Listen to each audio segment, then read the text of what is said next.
I'm Salad, Mint Salad, and I saw Never Say Never Again.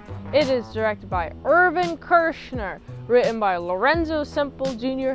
If you haven't seen this movie, I will spoil it for you. This movie starts and we're following Sean Connery. Oh my goodness, I can't believe it. I didn't think I was ever going to see Sean Connery in a James Bond role again.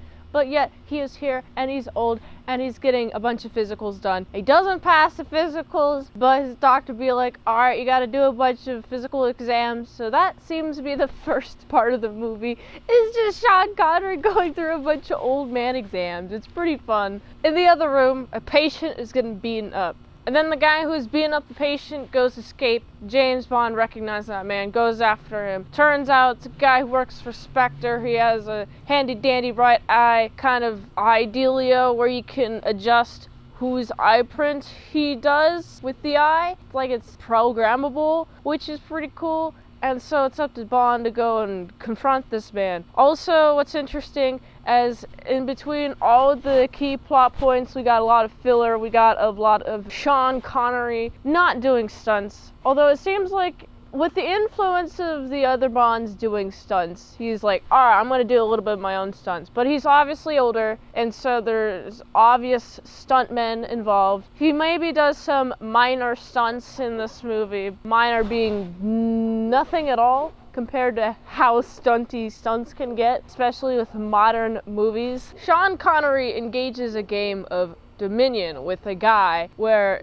if you lose, you get electrocuted, and Bond gets electrocuted a few times and eventually wins. Wow, I've underestimated you. It's time for me to pay you a bunch of money. And James Bond's like, you know what, I'd rather just dance with your chick. And so he dances with the chick and he reveals that Largo killed her brother. Oh my goodness, Largo's behind everything. There's some heroin dealings going on. Oh yeah, Largo from like previous films, I forget which one. Oh boy, the 80s. They were a time of films. They were definitely more so focused on fulfilling the action hero quota with balancing the spy movie aspect. I think it was pretty fun just seeing how they tried to balance, and I feel like this is a clear influence on the time era. However, it is a lot going on. I feel like this movie, there seems to be a lot of stuffing, a lot of plot points. There are moments where I enjoy the performances. Like we have this room full of generals and leaders or whatever. We got people freaking out, and there's a guy who's like, come on, knock, knock, knock, bang, bang, bang, gavel, whatever.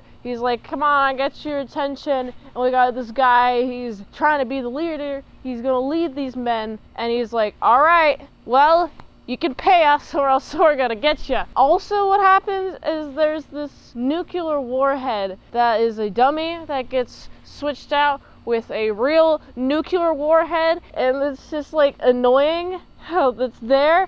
And he's like, well, we have these nukes, we're gonna start nuclear war, and it's up to James Bond to stop it. And then at this point in the movie, it gets all thunderball-y, including the underwater scenes. So much underwater fighting, it's kind of ridiculous. It's not as much underwaterness as Thunderball, but I feel like this movie is very scattershot. Never say never again. I'll never say never once this movie gets gooder, but it's not. It's not that good, honestly. In comparison to the other 80s movies, James Bond's, it's just as memorable, which is to say, not really. I mean, there's a lot of cool action stunts. I appreciate Sean Connery, but you can see his age. You can see that he's limited. You can tell that Sean Connery is out of retirement and he's been brought back to this job one more time because he has one more thing to deal with, and it involves Blofeld. Of course it does. We got Spectre trying to get a bunch of millions of dollars with the nuclear warheads. What does that sound like? And we also got the government be like, hey, bring back the 007s, and M being hesitant, which is hilarious because after seeing the modern movies, I'm like, oh wow,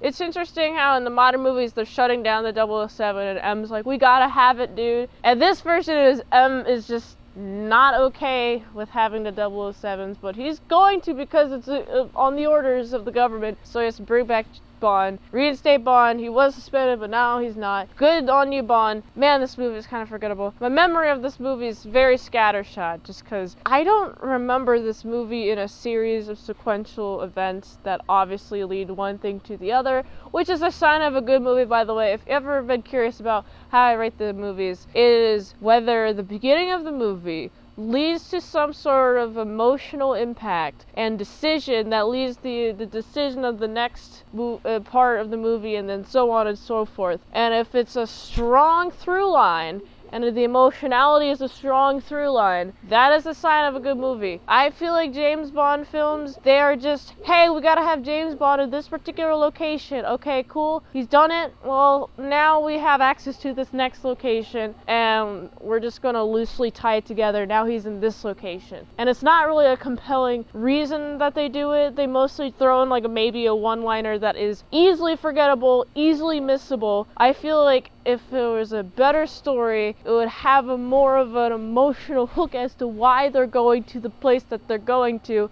versus just going there because they need to go there. And I find that's kind of irritating about the James Bond films. I like the world of James Bond. There is huge potential with James Bond. I appreciate James Bond existing. I like cool guy movies. There's a big demographic there. People who want to see cool guys do cool things, I think is pretty cool. I think when people don't like modern James Bond, it is because there's some of that depth and emotionality pushed into it, but it done in not a cool way, kind of done in an effeminate way, especially with the last movie. It's kind of interesting how that is. But we need to return to cool movies. James Bond's it. Especially in a climate where all the movies aren't cool and they suck and everyone's butchering all the movies that you love.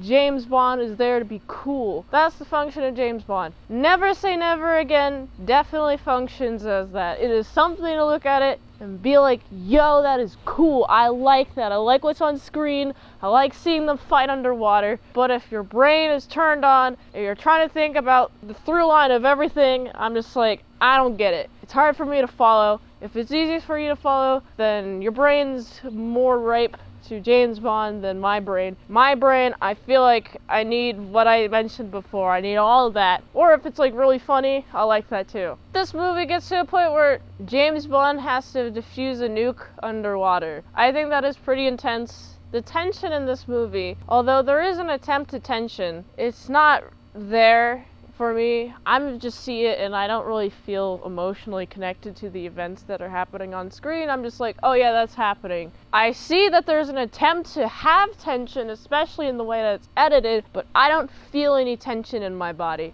I just think it's cool. And I think it's because I know James Bond is going to get out of this alive. What do you think of Never Say Never Again? What's your opinion on James Bond?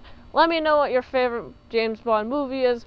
I'm going to rank all the James Bond opening songs plus James Bond movies in a separate video, so you keep an eye out for that.